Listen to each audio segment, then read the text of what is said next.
त्यांना आनंद कसा मिळेल आणि आनंद आपल्याला मिळाला की तो अभ्यासामध्ये त्याचा उपयोग कसा करता हे नमूद करीन की सर तुमच्या शाळेने खूप एक चांगला प्रभाव पाडलाय, कारण इथे असलेली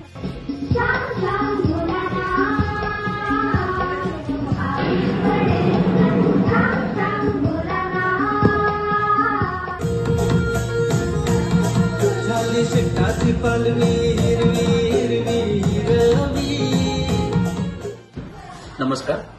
मी मुख्याध्यापक माध्यमिक उच्च माध्यमिक आश्रमशाळा मनखेड मनिया सर। मी या शाळेमध्ये एक 17 वर्षापासून कार्यरत आहे। आज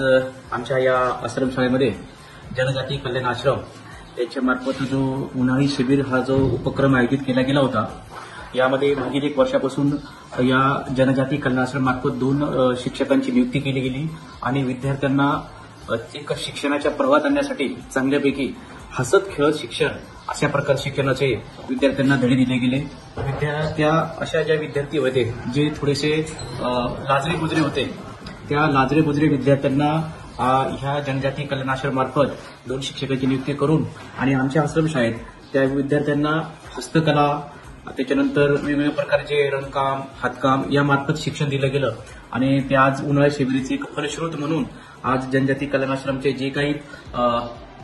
इथे नाशिकवरून जे मंडळी आलेले आहेत, मी सर्वांचं स्वागत करतो आणि एक छान असा उपक्रम आहे। याच्या पलीकडे जर जनजाती कल्याण आश्रमचं काम सांगायचं झालं तर एक बऱ्याच वर्षापासून खेळकूद म्हणा, सामाजिक कार्य म्हणा, काही गावामध्ये आरोग्य सेवा पुरवण्याचं काम, प्रत्येक गावामध्ये एक आरोग्य दूत आहे, अशा प्रकारचं कार्य जनजाती कल्याण आश्रमचं आज सुरू आहे। आम्ही डोळ्यांनी पाहत आहोत आणि त्याचा एक थोडासा भाग म्हणून आज मी आमच्या शाळेतच